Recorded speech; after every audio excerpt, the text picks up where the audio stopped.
Democratic Congressman Mike Quigley of Illinois signed that letter, and he joins me now. Congressman, always good to have you on the show. So let's get into this, because Speaker Johnson is under pressure, as you know, from his hard right colleagues and Donald Trump, who don't want any sort of compromise at all.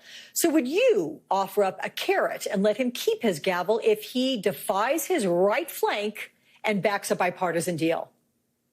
Well, let's go back to what happened to Speaker McCarthy. We had a deal and a compromise to address all these issues, including the debt ceiling last June. The week later, he caved into the far right, and they still didn't love him. It's like a bad rom-com. And they eventually ousted him for that, even though he backed off on a compromise deal. My message to Speaker Johnson is these folks will never agree to any compromise when it involves these issues. And if he actually wants to function as a speaker, he has to move forward with bipartisan, bicameral deals, because it is a divided government. Look, you and I have talked about this, about how this whole border issue has become something for your constituents to deal with in Chicago. The city is struggling to manage the more than 34,000 migrants who've arrived from Texas since the end of August. So what would a border deal look like that your constituents could get behind? Look, I think what we need to do on the border crisis is what we always need to do: secure the border, pass comprehensive immigration reform. We've failed at that, many opportunities in a bipartisan manner, address the crises in its home country, and pass measures that give us cities like New York, Chicago, Denver, who need the resources to help the migrants and our cities address this issue. It can be done on a bipartisan basis. One of the biggest problems is Speaker Johnson said, and the MAGA Republicans, a border deal is dead on arrival because it can't happen without a Republican in the White House. Well, look, that supplemental deal that's coming down the pipe from the Senate includes Ukraine, Israel, Taiwan aid, but it also has a migrant issue there. This means this is a no-win situation.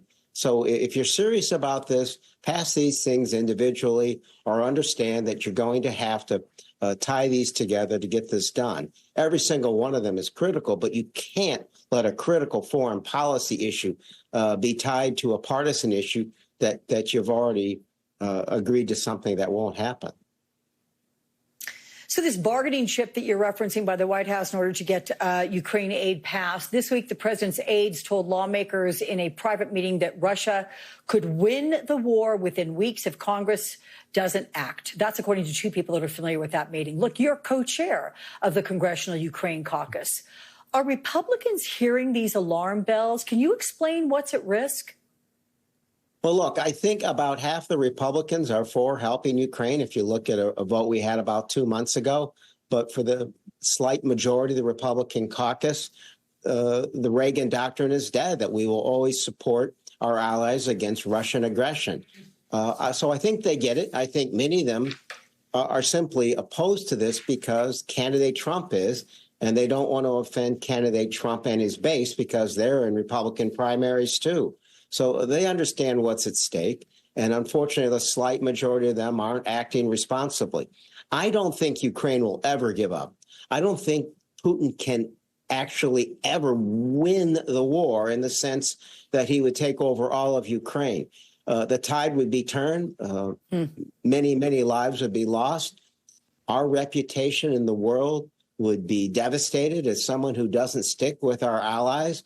And those that oppose us would see this as a lack of will. Those in Tehran, those in Beijing would see this as an opportunity to exploit the situation.